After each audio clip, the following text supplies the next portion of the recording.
This is Diane Mourglia-Swerdlow. Well, spring has inspired me, or should I say summer. We have some beautiful summer fruit on, so with that came an idea for a lovely chocolate fondue for you. Low carb and basically good nutritious for you. A little bit of cow dairy in there, but a little bit here and there isn't going to hurt you. So I would like to direct your attention. I have a bowl of dark chocolate, which of course, as we know, is heart healthy these days and good for a lot of other things, as well as it is a parasiticide. I have taken 3 chocolate bars, and you can either do plain. I've done a mix of them, hazelnut toffee, along with dark, and put them in my bowl. I have 1/3 cup of organic cream, and I'm just going to take it over here and gently heat this. This is a very simple recipe. It's really good, and it's fun to do for family and friends. A nice chocolate fondue. I'll put one piece of chocolate in here so I can see when it starts to melt it. And what we're going to do is it's just the 2 ingredients. I have 1/3 cup of organic cow cream here. If you can get goat, of course that would be better, but where I am I cannot. And I have 9 ounces of organic chocolate that I'm mixing in here. I'm just going to gently mix it together. This is going to make a really nice thick fondue. Let's take this off. So we just want to heat the cream. Remember, your chocolate's very delicate. So you just want to heat your cream enough so it melts it. And we may have to stick it back on there again, but you just kind of have to move your chocolate around until it melts. And then once we've got it melted, I have some organic strawberries that I got from Cindy, our organic grower, and some organic cherries I'm going to be dipping.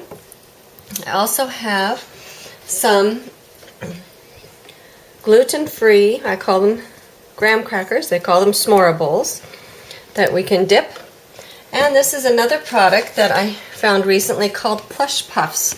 And of course marshmallows, I like them once in a while. A lot of people like marshmallows, but they're made with corn syrup, which, as you know, has a tendency to shut down the pancreas. So I kind of avoid marshmallow these days. But these are made with brown rice syrup. And so I like them a lot. This is what they look like. And you can get them in a multitude of flavors.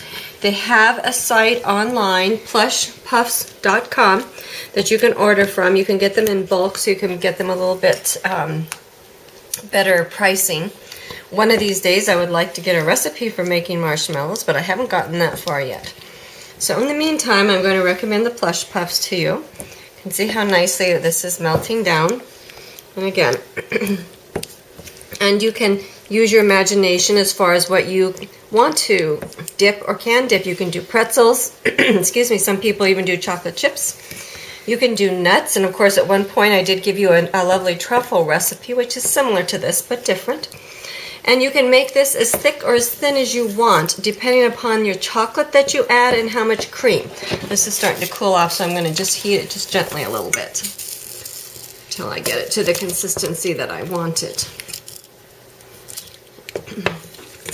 You can also do pineapple, banana. Again, it depends if you're watching your carbs or not. But it does make a really nice presentation. I mean, when you see a chocolate-covered strawberry in the store on your plate at a fancy restaurant, it's like, wow. So, and again, you want to remember that it is so nice when what you're eating is pleasing to the eye. And of course, the finer you chop up your chocolate, the faster it's going to melt. I left them in the squares so that you could kind of see it. See the process. But this is a nice, very nice fondue.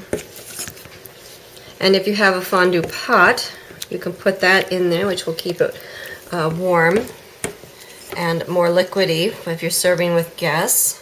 It's a fun after dinner thing to do with guests. You can serve them with individual toothpicks. I've done that. You can put them on a skewer.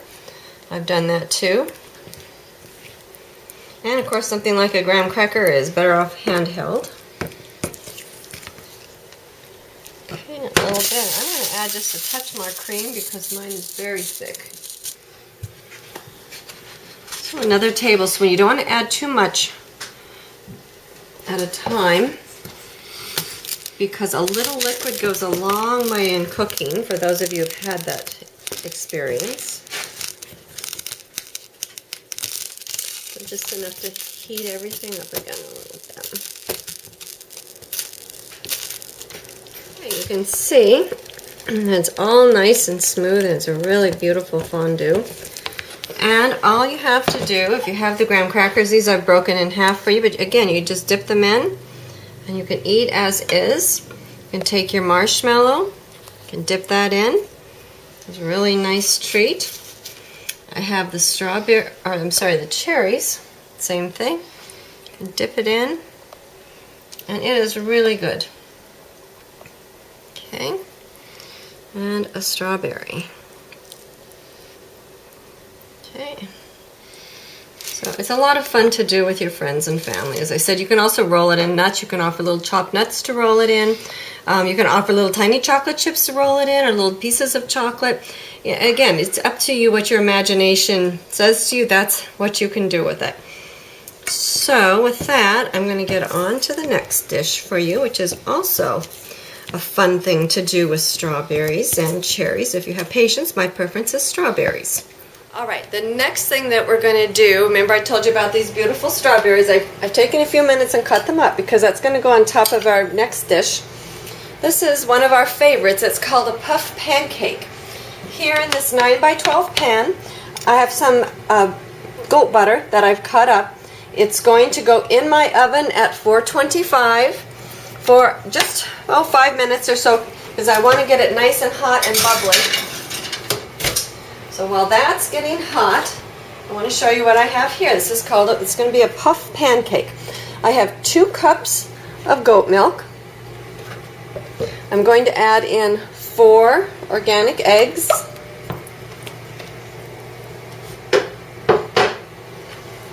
A third of a cup of coconut crystals. And you don't have to add the sugar, or you can put in less depending upon your taste. Just a pinch of sea salt.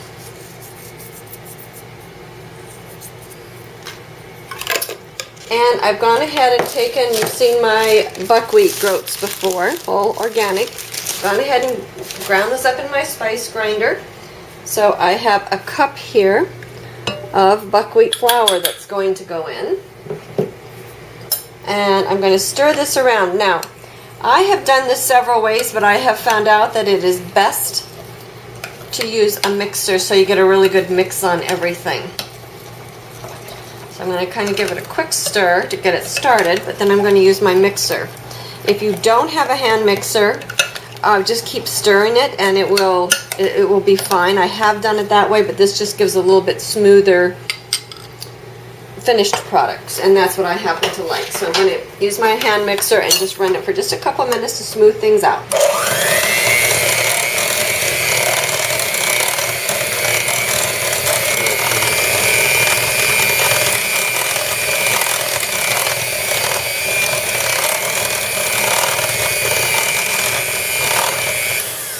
Okay, that's it. Just a minute or two.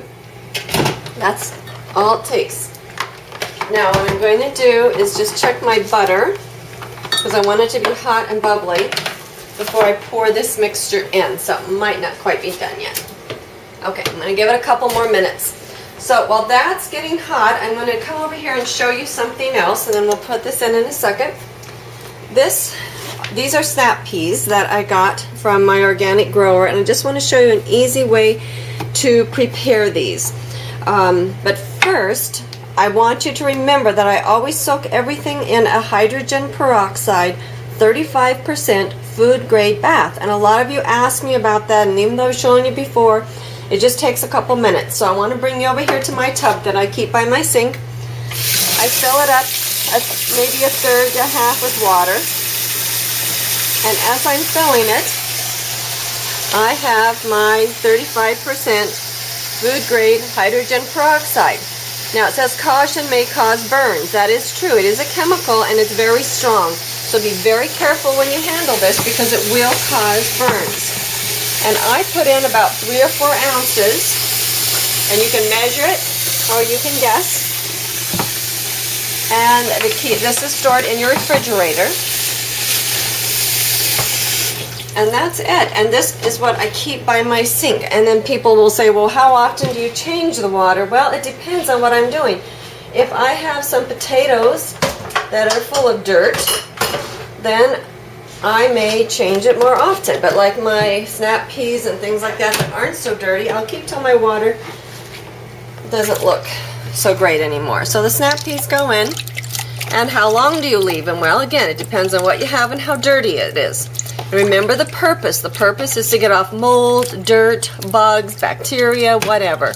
You know, people want things that are made in the outside, well, or grown naturally. Well, that's fine, but you just don't know who's been peeing on your plant. So you want to make sure you get all that off. So when you pick stuff from the wild, those are things to consider. So I'm going to pull those out. Now I also do my eggs in here. I usually do those last because, again, what end of the chicken does that come out of? So I want to be sure the poop's off my eggs. So these are the snap peas, which mean that we can eat the pod, but I'm going to show you what's inside. You can see they're beautiful full peas and they're very sweet. So, and you don't even have to cut the end. Now, if you get things from the store, sometimes these are very young and very tender, but they also have these threads down the back that can be very tough. So these are tender, but you can pull them down, whether they're pea pods or snap peas. That's your choice if you want to take those off, but and it takes a little bit more time, a little bit more prep. These I'm just going to pull off the little flower stem, and you don't have to do that because it depends again on your grower, your source, how tough things are. But all of this can be eaten, and you can use these just as they are once they've been cleaned and dried. For dips, they're delicious. I've shown you how to do hummus. I've shown you how to do baba ganoush, which is made with eggplant. And if you have your own favorite dips, you can use them that way as well. So we're just going to take off these little flower ends, and then I'm going to show you how to quickly stir fry.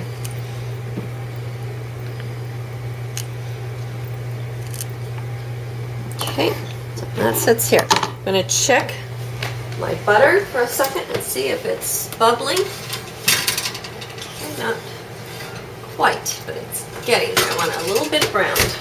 So, in my frying pan over here today, I have a little bit of goat butter, and I'm going to melt that down for you. Now, you can use olive oil, you can use cow butter, you can use anything you want. You can use a little water if you just want to steam it. I like the flavor that it gives it, so I'm going to do a little bit of goat butter here. Melt that.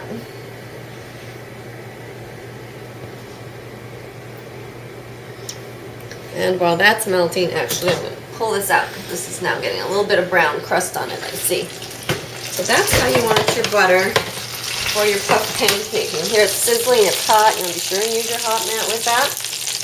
We've already mixed our batter here. I'm going to stir it because the flour is settled a little bit down in the bottom. Okay, this is going to go in. Now this, I'm making it more for dessert. You can do it for breakfast. Okay, your butter's going to swim over the top of it a little bit. Okay, and we're going to quick stick it back into the oven. Remember, 425 degrees, approximately 30 minutes. So you're going to be surprised at how this is going to turn out. Let's stick that in there. I'll set my timer for 30 minutes.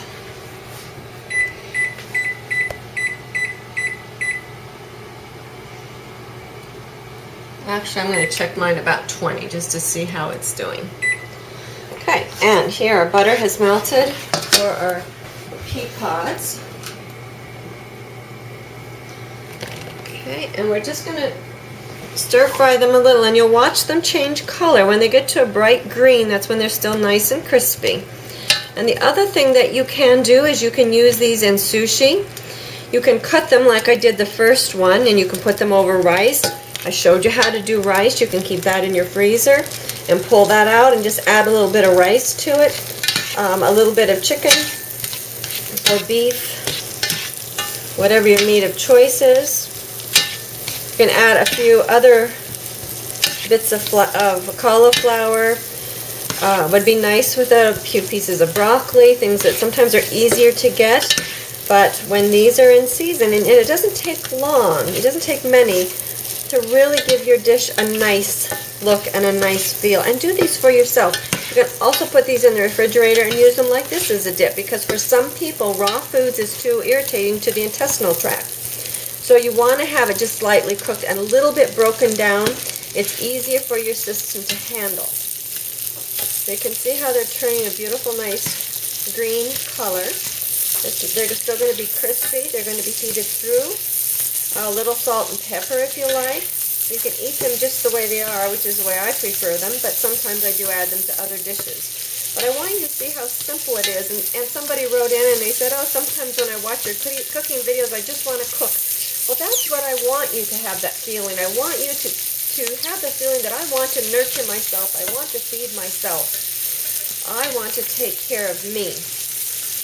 And it's really relatively easy to eat healthy, but you do have to take a little bit of time to plan. It's not a stopping by McDonald's kind of thing.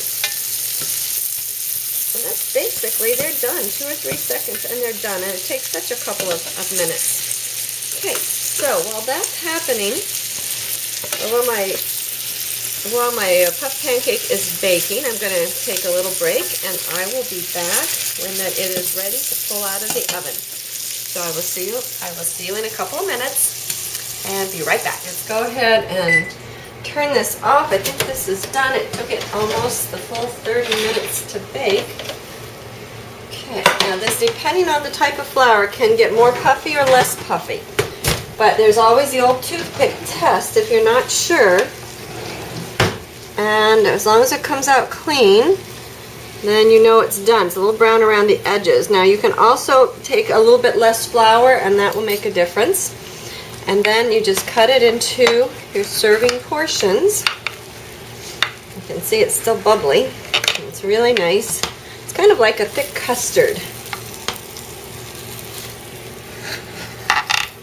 Okay. And you can, some people like it with maple syrup. You can put a little bit more sugar on top if you want. There you go. Okay, you can see what it looks like inside. It's really nice. You put a few strawberries on top, and like I said, you can put a little bit of your coconut sugar on top if you want, a little maple syrup, and it's a really delightful dessert, and I like to serve it warm.